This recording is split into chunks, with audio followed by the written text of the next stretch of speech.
Kuzu kuyruğu. Kuzu kuyruğu. Pitilin nohut. Pitilin nohut. Mal kuyruğu. Mal kuyruğu.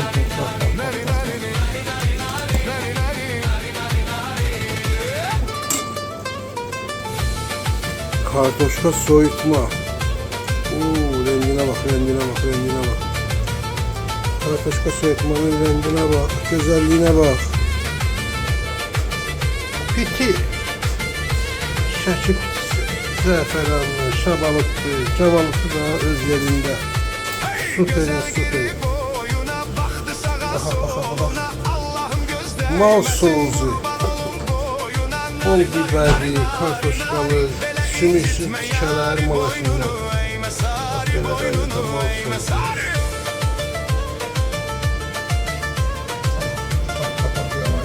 Yavaş, yavaş, yavaş. Öz işində qaynayır.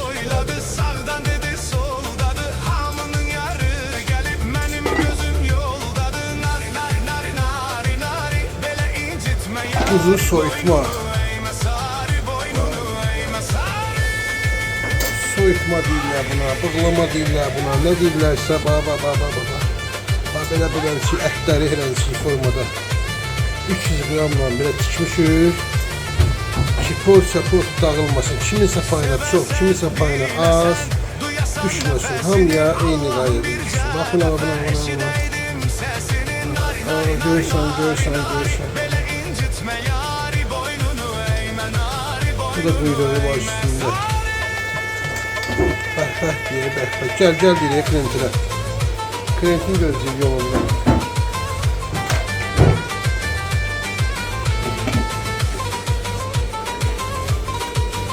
Mal ətindən qalya cinalır. Öz müştərisi gözlüğü hamısı qara tikələrdir. Ət dağılır. Əti sirkəldən dağılır. Əti qaldırır, sirkəldən ət dağılır. Mal ətindən qalya cinalır. Buna bak, şöyle baksana. Bunlar hamısı bizdə İsmailli kafede hazırdır. Buyurun gəlin. Bax, soruşanlar soruşurlar ki, nə yağından istifadə edirsən? Buyurun qardaş, mən demirəm təmiz kərə yağından, amma lüks yağdır. Lüks yağdır.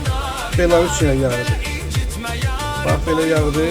Sizə göstərirəm ki, deməyəsiniz ki, bəs ne bileyim, ay falan yağdan istifadə edirlər, ay falan yağdan istifadə edirlər. Bak kardeşim, lüks yağdır. Belarusya yağdır. Allah, hindişka ətindən soğuzdur. Soğuz, özünə soğuz. Bəh deyir. Yandırım səni ki, adam elə istəyir, çəksin, qoysun qabağına, hamısı yesin. Bu da mal ətindən quyruğumuzdur, mal quyruğu. Soğan çöpləri bol şirəli. Soğan çayla tam pişiyib, super ləzzətdə. Öz müştərisini gözləyir.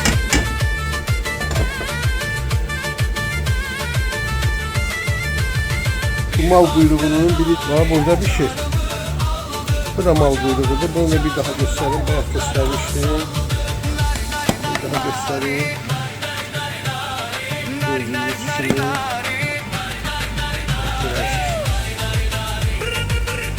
Gəlin dostlar.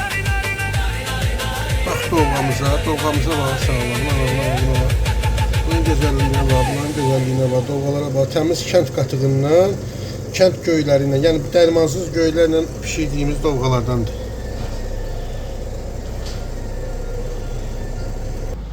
Bax, soruşsaz ki, bunlar hamısı hardadır? Bunlar hamısı harda bişirilir, harda hazırlanır? Mən sizə deyərəm ki, bunların hamısı bizdə İsmailli kafede şef ceyhunun əllərlə hazırlanan yeməklərdir hamısı. Bu da bizim İsmailli kafemiz. Bax. Təbiətinin gözəlliyi ilə əsl İsmailli ab havasıdır. Əsl təbiət gözəlliyi. Güllərimiz açıb. Bax, gördüyünüz kimi. Burada bizim İsmail'li kafe.